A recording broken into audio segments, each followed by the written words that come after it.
spell it for us, please? It's Aziz Misdary. So it's spelled the first name I-S-I-S. The first last name is S-A-R-A-D-I-A-L, and then M-I-S-D-A-R-Y. Wonderful. And if you could just tell us really briefly what the play Ruined is about. Ruined is about 4 women, one of which is Mama Nadi, who owns a brothel that is in the eastern Congo in a mining town. And it's basically about these 4 women and the people close to them who can't seem to get out of a war that is out of the way of a war that is destroying them. And how did you get involved with this production? Matthew McGuire approached me to direct the play, and I was ecstatic to be able to work at Fordham and with the Fordham students, so of course I accepted. Great. What was your experience with this play beforehand? Were you able to see the Pulitzer Prize-winning production a few years ago? I didn't see it. Really? So I wasn't in town when it was running on Broadway, but I was familiar with the play because I'd read it about 3 years ago while it was still running, and so that was my familiarity with the play. I'm North African, so I come from sort of the general region, so a lot of the kind of instability that is happening within there are things that are very similarly going on with the places that I'm from, and so that's definitely things that I connect to. Wonderful. So what has your process on this production been so far? In what way? You mean in terms of the actors? With approaching the work. Yeah. And trying to teach about that culture and educate the population at Fordham here that's going to be seeing the show. I guess I should start with, I always start with when I read a work to try to figure out sort of what I think it's almost like a thesis statement, and then also sort of a question.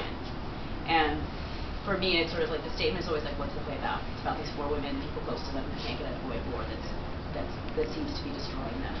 And then also sort of the central question of whether people can really rise above ruin. And I think ruin, like the idea of being ruined, functions on different levels in the Congo. I mean, that's the brilliance of Lynn's work, is that this is a place that is environmentally ruined.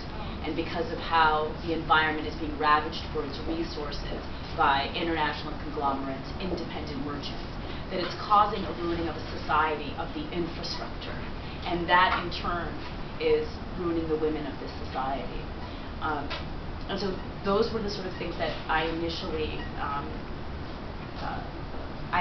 thought was the crux of what the play was about. And then when I approached it with designers, it was all an issue of how do you make these questions and this statement concrete. And I think you can see that in a lot of the choices that we made, particularly with the set. And also in terms of working with the actors, a lot of it was visual references. We were very fortunate that between 2009 and now, in 2010, a Congolese filmmaker came out with a film called Viva Riva in 2010 that takes you deep into the heart of these worlds of these gray marketers who are very much like Christian, and one of them who goes in and out of brothels. And so we were very fortunate that there was this film that was a kind of, it was a thriller. It was about a sort of a low-level petrol smuggler who was Congolese, who was working with Angolans and then stole their petrol, and the Angolans were coming after him. And then the same filmmaker also produced several one-act documentaries, and it's called Congo in 4 Acts. So I was very fortunate that I was able to open up that experience, because these were produced like in 2010 and 2011. And so they give you, one of them even takes you within one of these hospitals where there is a gynecologist who is specialized in working with rehabilitating and treating ruined women. And I think he's like one of like a handful of them, if not the only one with a hospital in the eastern Congo. And one of the documentaries is about him and his patients. Another one is called The Greatest Silence, which was a 2008, I think, or 2009 documentary by Lisa Jackson that goes and interviews these women in the Congo. And she interviews rebel soldiers. I mean, this woman is out in the eastern Congo in the Ituri rainforest, and a bunch of rebel soldiers are coming down the hill, and here's this woman, bleach blonde, short hair, interviewing the rebel soldiers about what's happening with the women, what they're doing with the women, as well as the victims. And she herself was a victim of rape. And so we were watching all of these documentaries that very much embedded us in the world, as well as visual material, as well as literature, that really got us immersed into what was going on in the Congo. Wonderful, wonderful. I guess one final question is, why do you think it's important for this work to be showcased here in New York City and at Fordham? I think the importance of it is that Ruined is one of a handful of plays, probably in the last 5 years, I would even dare say in the last decade, that is addressing an immediate crisis. And I think one of the things that is the science of theater is it works on the human psychology in such a way that if a problem is not immediate to us as people, we tend not to address it. So, you know, there's a man who runs like the Yale Center for Global Climate Change, and he talks about how because we don't think climate is an immediate issue, it's not immediate, so we don't act upon it. Our fight and flight mechanisms don't act upon it. And there's something about theater that takes very distant crises, like what's going on in the Eastern Congo, gives it voice and sets it immediately in front of an audience. And not only are you sort of educating an audience about the human cost of a cell phone, meaning this is a very particular brand of war, a very contemporary brand of war, which is not a war of ideology. It's a war of resources.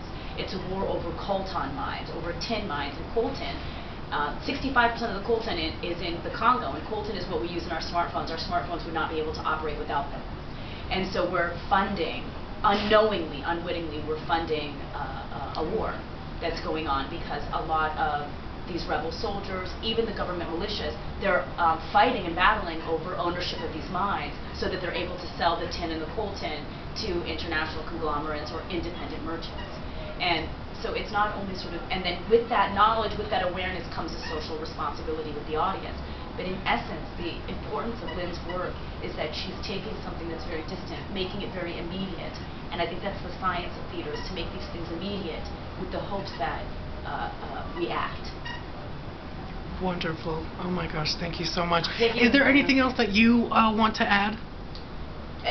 Nothing but please come out and support the work, and the work is always a conversation, and to come out and please have this conversation with us. Thank you so much, Thank you. Aziz. Thank you. Oh, that was so fantastic.